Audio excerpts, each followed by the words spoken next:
السلام علیکم ورحمۃ اللہ وبرکاتہ۔ آپ سب کیسے ہیں؟ امید کرتی ہوں آپ سب خیریت سے ہوں گے۔ آج کا ہمارا ٹاپک جو ہے سورہ حج ہے۔ آج کی ترجمہ کلاس میں ہم سورہ حج کی آیت نمبر 1 سے لے کر آیت نمبر 16 تک بامحاورہ ترجمے کے ساتھ پڑھیں گے۔ چلے آئیے شروع کرتے ہیں۔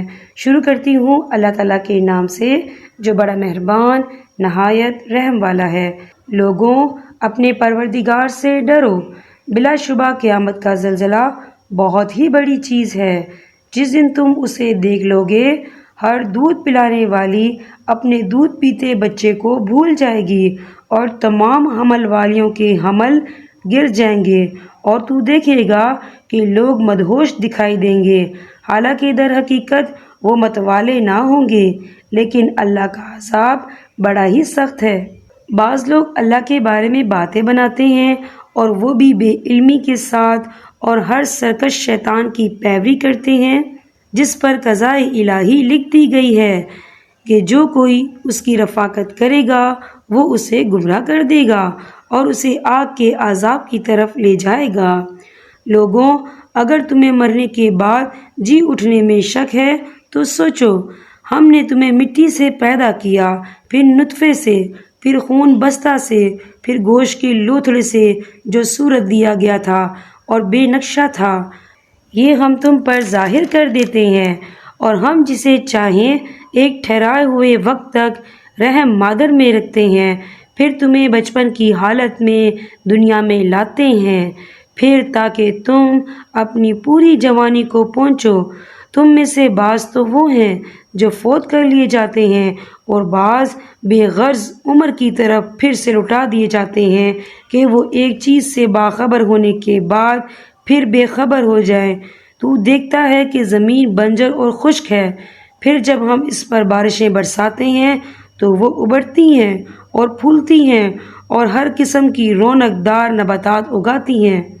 یہ اس لیے کہ اللہ ہی حق ہے، اور وہی مردوں کو جلاتا ہے، اور وہ ہر چیز پر قدرت رکھنے والا ہے، اور یہ کہ قیامت قطعاً آنے والی ہے جس میں کوئی شک و شبہ نہیں، اور یقیناً اللہ تعالیٰ قبروں والوں کو دوبارہ زندہ فرمائے گا۔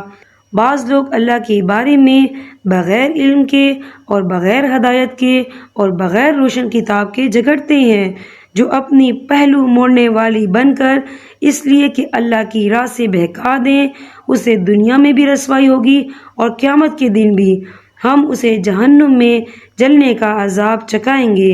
یہ ان اعمال کی وجہ سے جو تیرے ہاتھوں نے آگے بھیج رکھے تھے۔ یقین مانو کہ اللہ تعالیٰ اپنے بندوں پر ظلم کرنے والا نہیں۔ بعض لوگ ایسے بھی ہیں کہ ایک کنارے پہ کھڑے ہو کر اللہ کی عبادت کرتے ہیں، اگر کوئی نفع مل گیا تو دلچسپی لینے لگتے ہیں، اور اگر کوئی آفت آ گئی تو اسی وقت منہ پھیر لیتے ہیں۔ انہوں نے دونوں جہان کا نقصان اٹھا لیا۔ واقعی یہ کھلا نقصان ہے۔ اللہ کے سوا انہیں پکارا کرتے ہیں جو نہ انہیں نقصان پہنچا سکیں نہ نفع۔ یہی تو دور دراز کی گمراہی ہے۔ اسے پکارتے ہیں جس کا نقصان اس کے نفع سے زیادہ قریب ہے۔ یقیناً برے والی ہے اور برے ساتھی۔ ایمان اور نیک اعمال والوں کو اللہ تعالیٰ لہری لیتی ہوئی نہروں والی جنتوں میں لے جائے گا۔ اللہ جو ارادہ کرے اسے کر کے رہتا ہے۔ جس کا یہ خیال ہو کہ اللہ تعالیٰ اپنے رسول کی مدد دونوں جہان میں نہ کرے گا، وہ اونچائی پر ایک رسا باندھ کر اپنے حلق میں پھندا ڈال کر اپنا گلا گھونٹ لے، پھر دیکھ لے کہ اس کی چالاکیوں سے وہ بات ہٹ جاتی ہے جو اسے تڑپا رہی ہے۔ ہم نے اسی طرح اس قرآن کو واضح آیتوں میں اتارا ہے، جسے اللہ چاہے ہدایت نصیب فرماتا ہے۔ یہاں پر ہمارے سبق کا اختتام ہوتا ہے۔ اللہ پاک تمام امت مسلمہ کو قرآن پاک پڑھنے، سمجھنے اور اس پر عمل کرنے کی توفیق عطا فرمائے۔ اب میں آپ سے اجازت چاہوں گی۔